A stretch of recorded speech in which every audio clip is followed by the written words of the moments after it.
Hola, hoy vamos a ver más problemas sobre los componentes de un vector. Empezamos con el primero. El conductor de un coche que circula a 54 km por hora tira desde el coche y perpendicularmente a la carretera una naranja con una velocidad de 5 metros por segundo. Hay que calcular el valor de la velocidad de la naranja en el instante de soltarla. Estos son los datos que tenemos.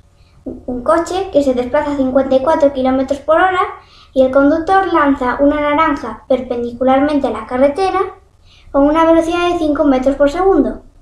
En primer lugar tenemos que poner todas las velocidades en las mismas unidades. Como las unidades del SI son metros por segundo, vamos a pasar la velocidad del coche con factores de conversión a metros por segundo. Nos da 15.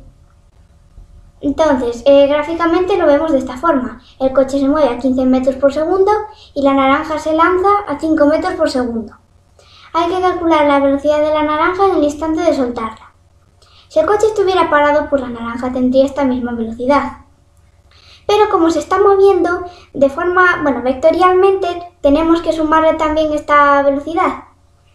Entonces, al final la velocidad de la naranja al soltarla va a ser este vector, con este módulo. Si nos fijamos, es la resultante de estas dos componentes. Así que, ¿cómo calculamos el módulo?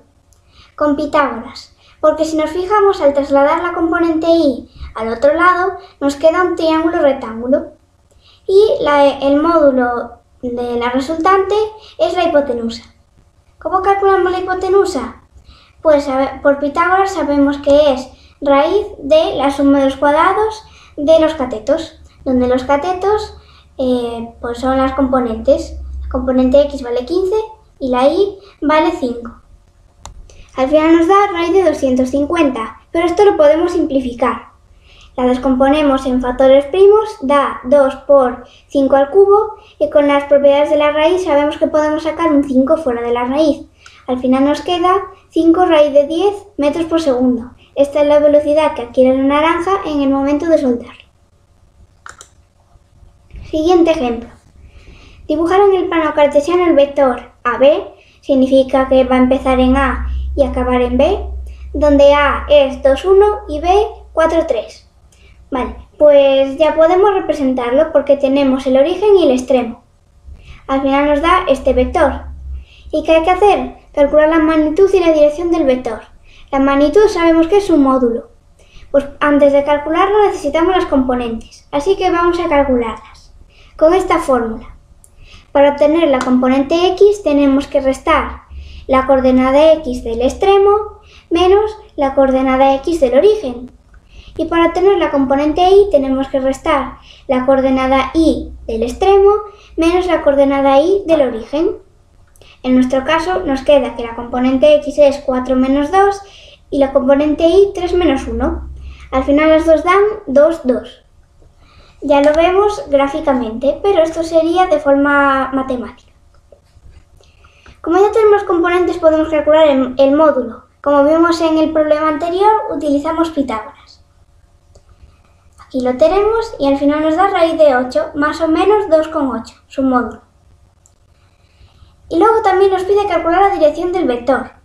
La dirección del vector no es más que el ángulo que forma el vector con el eje x.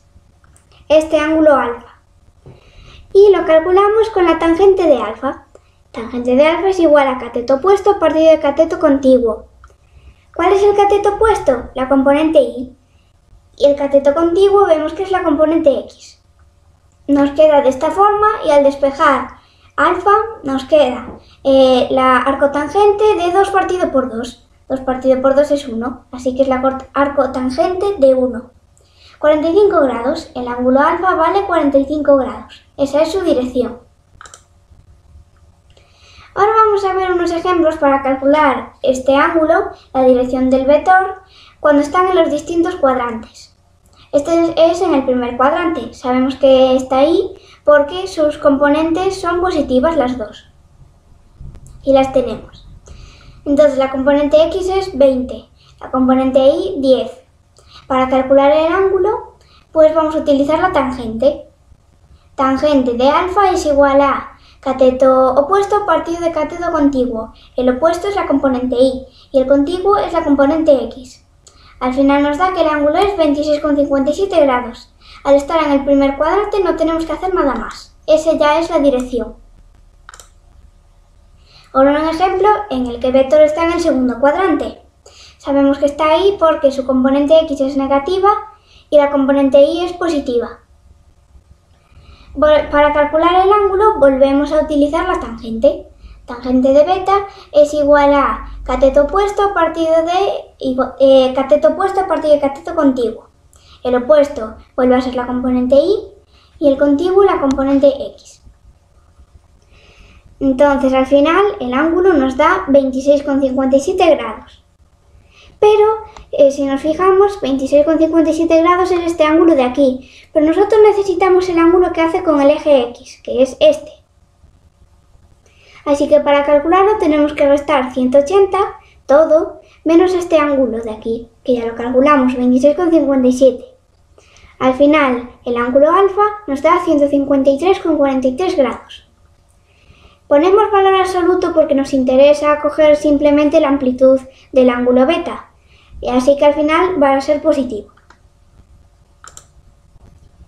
Ahora un ejemplo en el que el vector esté en el cuadrante 3.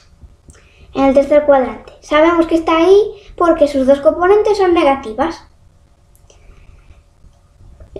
La componente x es menos 20, la componente y es menos 10. Volvemos a utilizar la tangente del ángulo.